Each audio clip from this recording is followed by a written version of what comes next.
Whoa, very strange. It's not showing me my own video. Very interesting.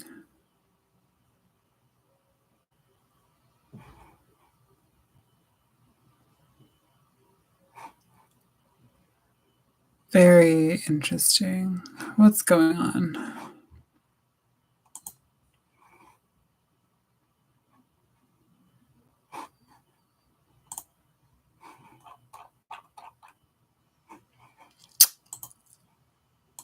Let me check something out.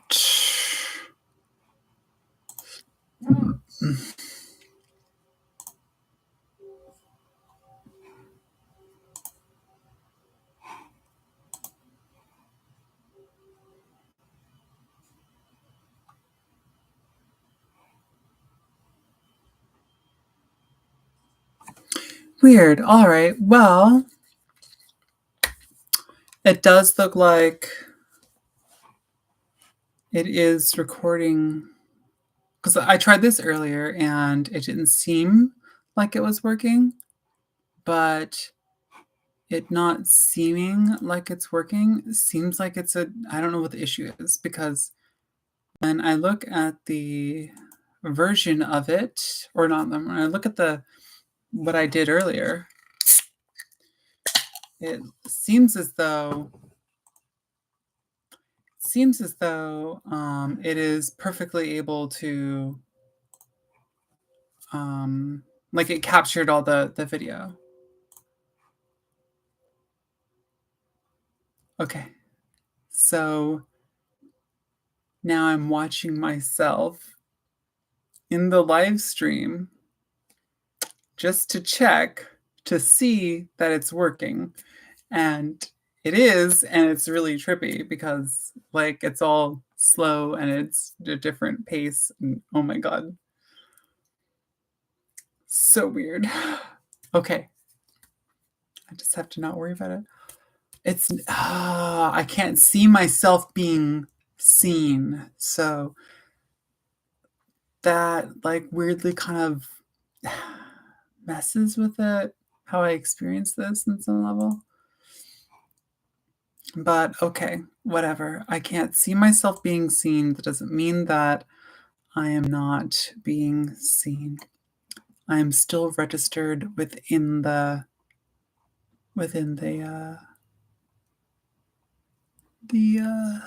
online, the computer, or whatever shit. Okay.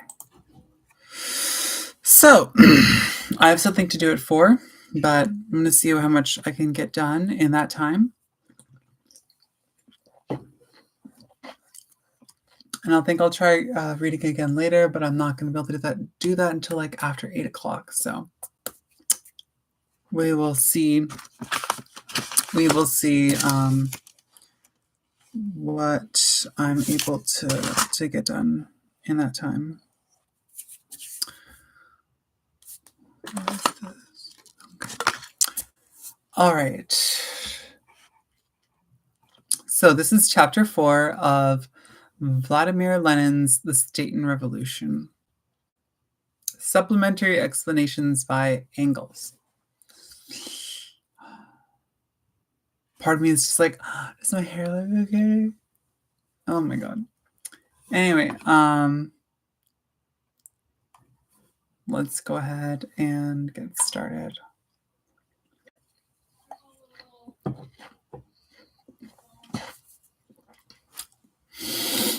Marx gave the fundamentals concerning the significance of the experience of the commune.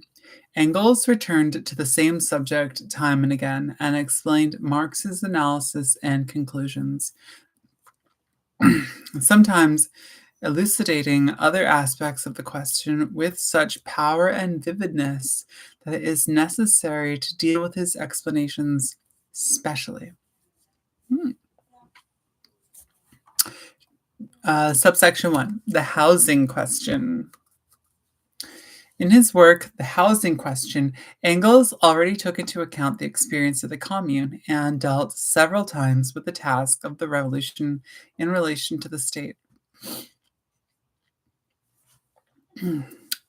It is interesting to note that the treatment of this specific subject clearly revealed, on the one hand, it is interesting to note that the treatment of this specific subject clearly revealed, on the one hand, points of similarity between the proletarian state and the present state, points that warrant speaking of the state in both cases, and, on the other hand, points of difference between them, or the transition to the destruction of the state.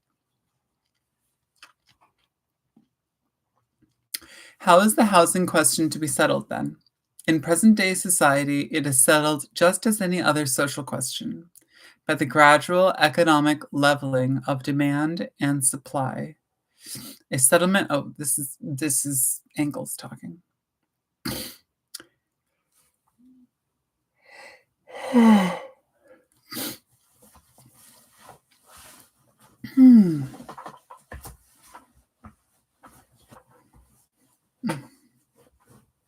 How is the housing question to be settled then? In present-day society, it is settled just as any other social question, by the gradual economic leveling of demand and supply, a settlement which reproduces the question itself again and again, and therefore is no settlement. How a social revolution would settle this question not only depends on the circumstances in each particular case, but is also connected with much more far-reaching questions. One of the most fundamental of which is the abolition of the antithesis between town and country. It is, as it is not our task to create utopian systems for the organization of the future society, it would be more than idle to go into the question here. But one thing is certain. There is already a sufficient quantity of houses in the big cities to remedy immediately all real housing shortage, provided they are used judiciously. This can naturally only occur through the expropriation of the present owners and by quartering in their houses homeless workers or workers overcrowded in their present homes. As soon as the proletariat has won political power, such measure prompted by concern for the common good will be just as easy to carry out as are other expropriations and billetings of the present day state. It is so interesting for me to hear this because it is, it's something that that comes up, I think, relatively frequently in contemporary discussions about housing and how we would deal with housing as socialists. And I feel like, man, there's just, I'm not sure if it's a feeling of like horror that it is the exact same question, the exact same kinds of answer, and nothing's changed, or like a weird feeling of like,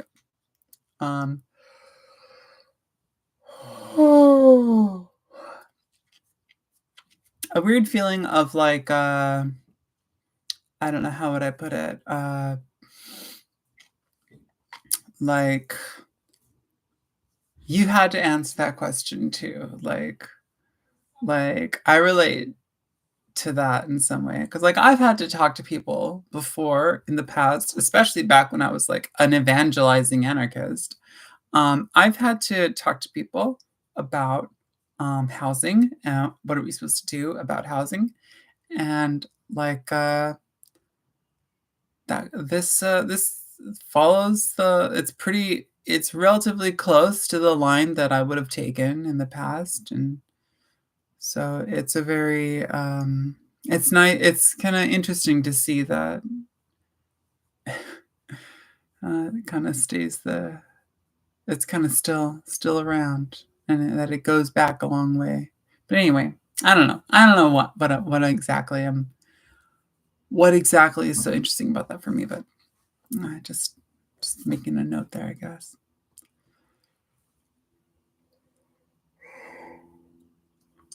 Back to Lenin. The change in the form of state power is not examined here, but only the content of its activity. Expropriations and billetings take place by order even of the present state. From the formal point of view, the proletarian state will also order the occupation of dwellings and expropriation of houses, but it is clear that the old executive apparatus, the bureaucracy, which is connected with the bourgeoisie, would simply be unfit to carry out the orders of the proletarian state. Back to Engels. It must be pointed out that the actual seizure of all the instruments of labor, the taking possession of industry as a whole by the working people, is the exact opposite of the Proudhonist redemption. Must be pointed out that the actual seizure of all the instruments of labor, the taking possession of industry as a whole by the working people, is the exact opposite of the Proudhonist redemption. In the latter case, he's going to explain it.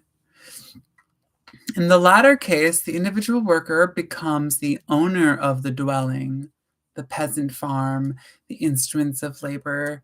In the former case, the working people remain the collective owners of the houses, factories, and instruments of labor, and will hardly permit their use, at least during a transitional period, by individuals or associations without compensation for the cost. In the same way, the abolition of property in land is not the abolition of ground rent, but its transfer, if in a modified form, to society. The actual seizure of all the instruments of labor by the working people, therefore, does not at all preclude the retention of rent relations. Interesting.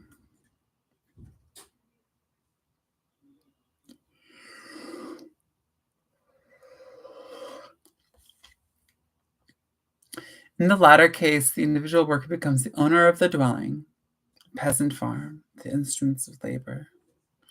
In the former case, the working people remain the collective owners of the houses, factories, and instruments of labor, and will hardly permit their use, at least during a transitional period, by individuals or associations without compensation. The actual seizure of the instruments of labor by the working people, therefore, does not at all preclude the retention of rent relations.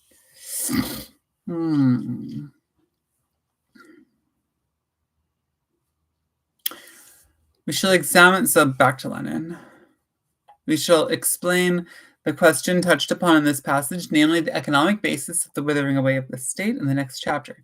Engels expresses himself most cautiously, saying that the proletarian state would hardly permit the use of houses without payment, at least during a transitional period. The letting of houses owed by the whole people the letting of houses owed by the whole people to individual families presupposes the collection of rent, a certain amount of control, and the employment of some standard in allotting the housing. All this calls for a certain form of state, but it does not at all call for a special military bureaucratic apparatus, with officials occupying especially privileged positions. The transition to a situation in which it will be possible to supply dwellings rent-free depends on the complete withering away of the state.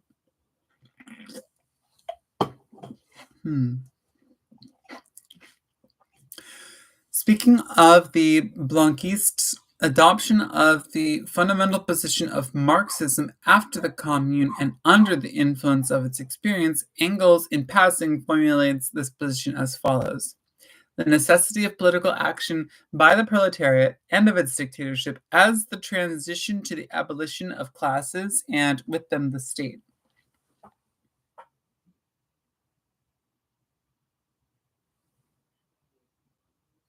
I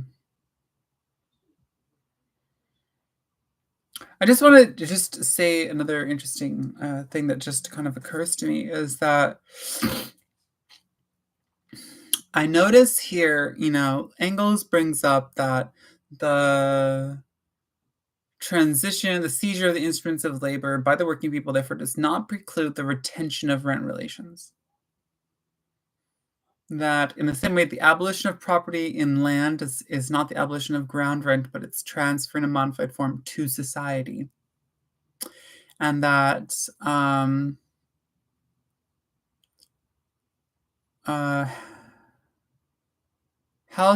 that houses, factories, and instruments of labor, um, at least during a transitional period, won't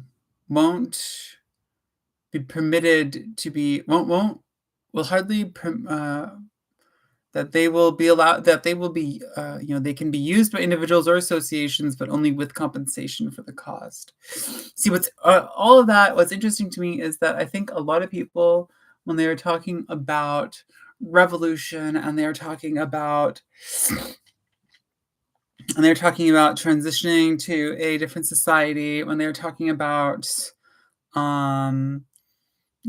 whatever sort of freedom and liberation they are supposed to attain from fighting the system and all that jazz, right? A lot of it is built on, I think, something like a fantasy of removing that which they feel oppresses them in the moment. So, but in a way that is untethered from the realities of actually maintaining structures of material and economic support for society. So, like, the idea being that, say, for instance, we liberate or we expropriate the factories, and the idea is supposed to be that, like, I don't know, everyone has free access to use the means of production, I guess, to produce, I guess, for their own needs or the needs of society. But it's like,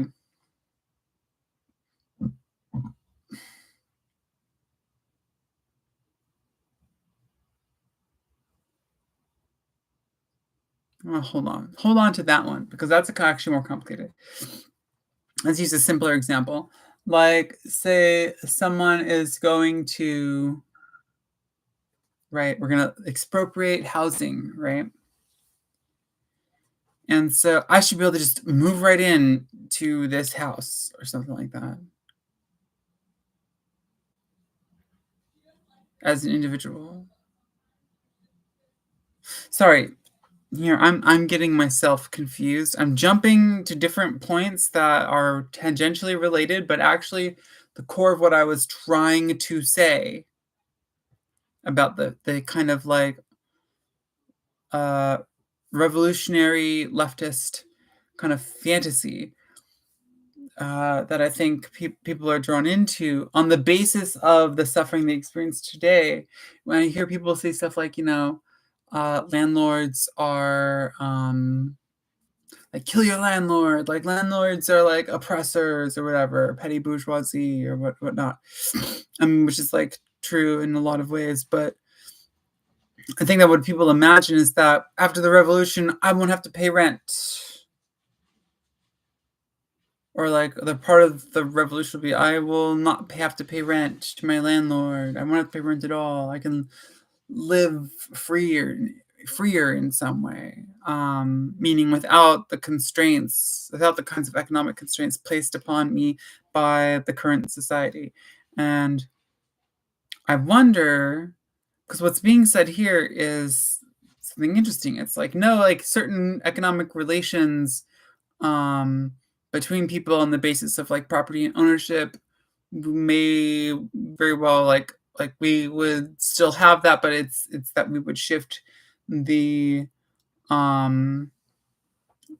like the center of power in those relations not to private individuals but to the proletariat as a right as a collective in some form of collective ownership with some form of bureaucracy, with some sort of like proletarian state, right? That the dictatorship of the proletariat would also include some form of bureaucratic management of the material basis of like a civil society, I guess. Be, I think, one way of trying to express this. Maybe I'm just using the word civil society there just because I keep seeing people using it lately. So it's just like popping off in my mind. But yeah. But like rent rent relations, like how you would manage rent relations of rent and like how you would actually engage in like the total transformation of economic relations between people, and how you would reconstruct the infrastructure um, of uh, economic relations in a like completely post-capitalist, fully abolished classless society. It's pretty uncertain, I think, right? But when people think about revolution or overcoming the like misery or difficulty, however you want to frame it, the suffering that they experience under the constraints of like contemporary capitalist modes of production and social relation, um, they always kind of like jump to like way some imaginary point way after the revolution where somehow everything's better. And it's interesting. It's refreshing to think about it more in this transitional way, because I think that the super utopian fantasy, which I think is, can be valuable and useful and, harbors a kernel of something really beautiful and important, maybe. But like people, I feel like that is really a way, like the way that people get discouraged, I think, from pursuing social revolution, economic, political revolution, because it's that slow realization that, oh, you mean like I probably won't see the withering, the total withering away of the state and the abolition of classes in my lifetime, even if we got started on a political social revolution. It may still be more than a lifetime's project for these things to actually like change completely. Although, like, I would assume some form of alleviation of the intensity of the um, of various pressure points within people's lives, created by capitalist modes of production and social relation, political economy, whatever. There could probably be some kind of amelioration of some of the worst of it possible after the establishment of the dictatorship of the proletariat. Um, However, to what extent, I don't know. Right, and there's also the possibility of actually increased suffering at one or another point, a sacrifice in comfortability and happiness that definitely there are people out there on the revolutionary, or the who would identify with the revolutionary left, probably who probably don't don't necessarily always think about what kind of sacrifices they might have to make to genuinely pursue this avenue. But anyway,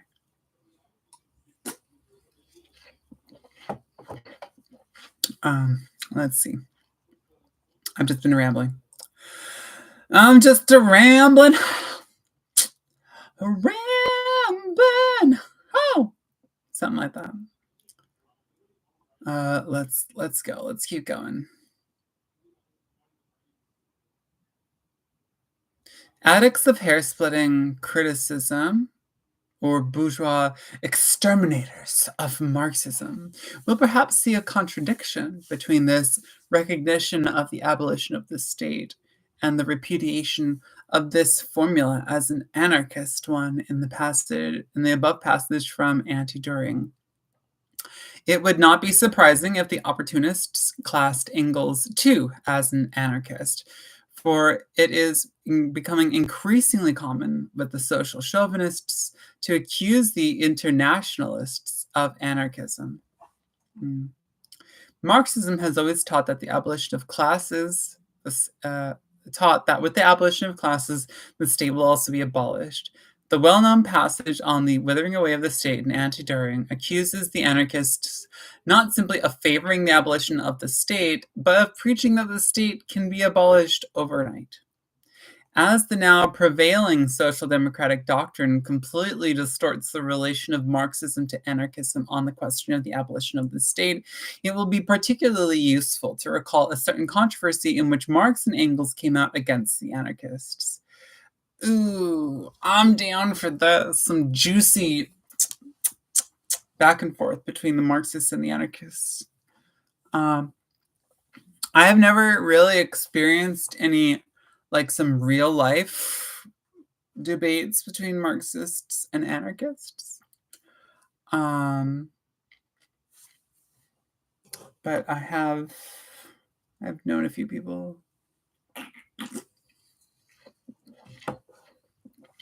who have gone back and forth between being Marxist and anarchist for different reasons. But anyway, I'm cold. I don't know why I'm wearing this. This is not like, this is a warm weather outfit. You can't see my whole outfit. It's kind of like it's not exactly a tank top, but it's like a thing. It's like a top without sleeves or shoulders. And I've also got this really cute circle skirt on, which I love. And it's got a really great vibe, very spring. However, unfortunately, it is fucking freezing today. Well, maybe not freezing, but it's very cold, and I'm not appropriately dressed, and I'm getting distracted. So let's just get back to the reading. Controversy with the anarchists.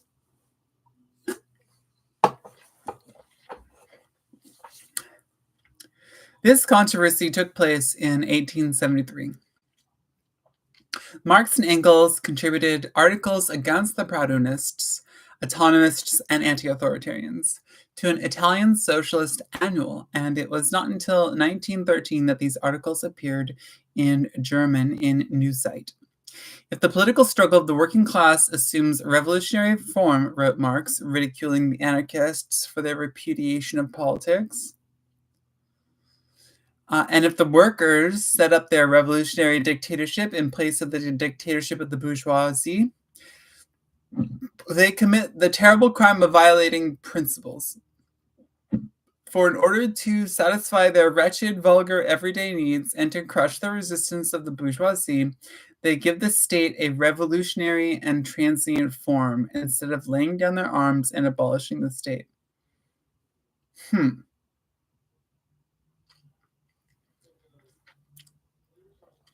If the political struggle of the working class assumes revolutionary form, wrote Marx, and if the workers set up their revolutionary dictatorship in place of the dictatorship of the bourgeoisie, they commit the terrible crime of violating principles, for in order to satisfy their wretched, vulgar, everyday needs and to crush the resistance of the bourgeoisie, they give the state a revolutionary and transient form instead of laying down their arms and abolishing the state.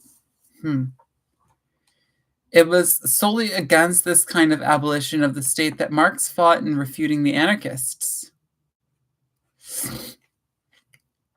He did not at all oppose the view that the state would disappear when classes disappeared, or that it would be abolished when classes were abolished.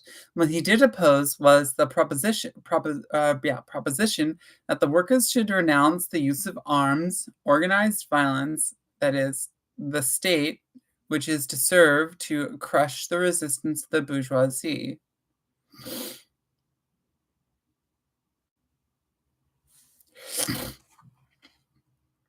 To prevent the true meaning of this struggle against anarchism from being distorted, Marx expressly emphasized the revolutionary and transient form of the state which the proletariat needs.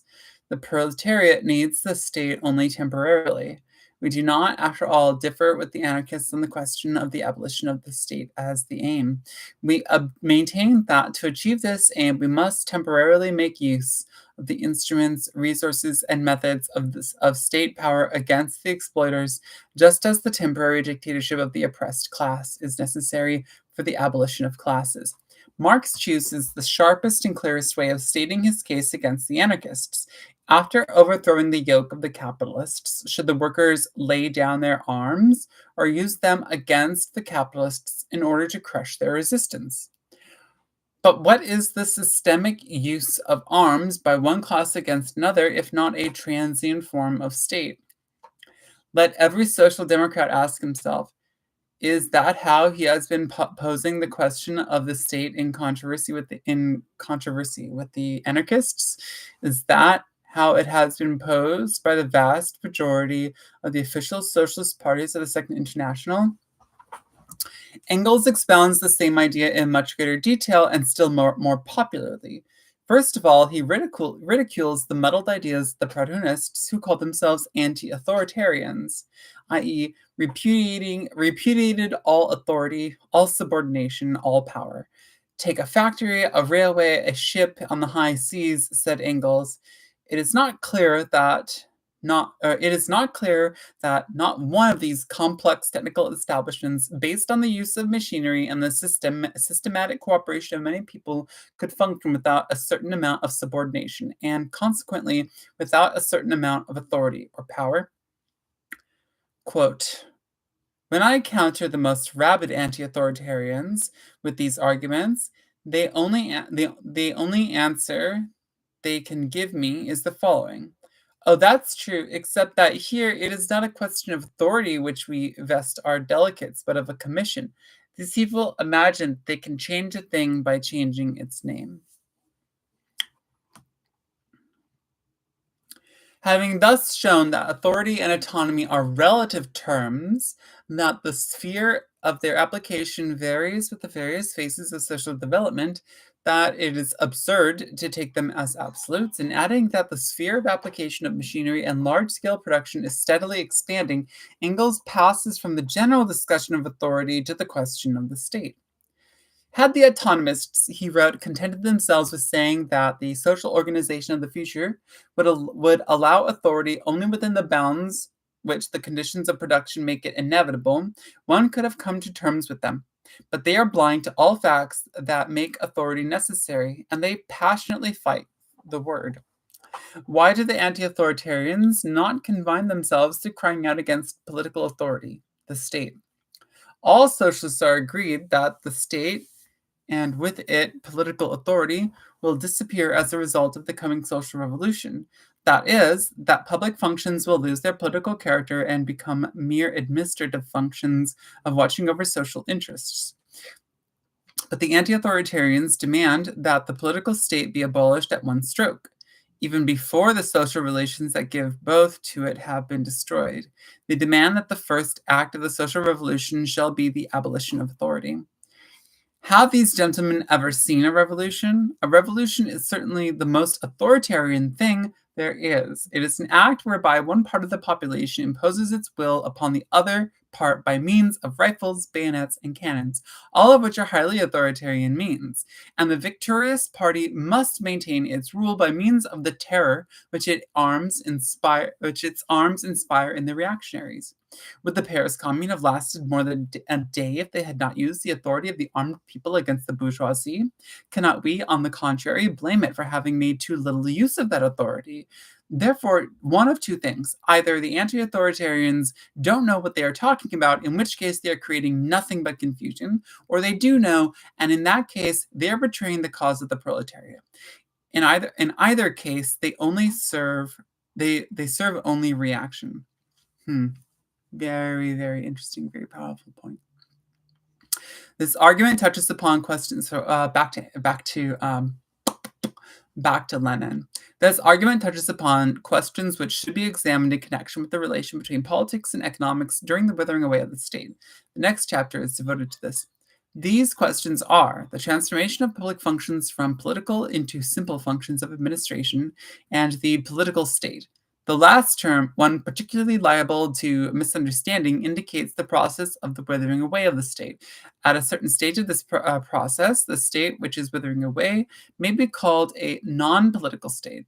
Against the most remarkable thing in this argument of Engels is the way he states his case against the anarchists. Social Democrats, claiming to be disciples of Engels, have argued on this subject against the anarchists millions of times since 1873. But they have not argued as Marxists could and should. The anarchist idea of abolition of the state is muddled and non-revolutionary. That is how Engels put it. It is precisely the revolution in its rise and development with its specific tasks in relation to violence, authority, power, the state, and the anarchists refuse to see. Oh, that the anarchists refuse to see. Against the most remarkable thing in this argument of Engels is the way he states his case against the anarchists.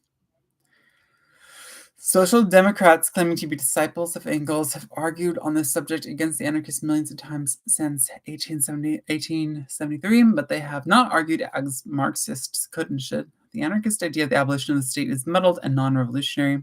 That is how Engels put it. It is precisely the revolution in its rise and development with its specific tasks in relation to violence, authority, power, the state, that the anarchists refuse to see.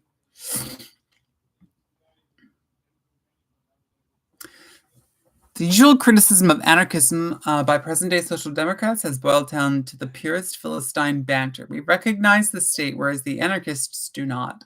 Naturally, such banality cannot but repel workers who are at all capable of thinking and revolutionary-minded. What Engels says is different. He stresses that all socialists recognize that the state will disappear as a result of the socialist revolution. He then deals specifically with the question of the revolution, the very question which, as a rule, the Social Democrats evade out of opportunism, leaving it, so to speak, exclusively for the anarchists to work out. And when dealing with this question, Engels takes the bull by the horns. He asks, should not the commune have made more use of the revolutionary power of the state, that is, of the proletariat armed and organized as the ruling class? The prevailing official social democracy usually dismisses the question of the concrete tasks of the proletariat in the revolution either with a Philistine sneer or, at best, with a sophistic evasion. The future will show. And the anarchists were justified in saying about such social democrats that they were failing in their task of giving the workers a revolutionary education.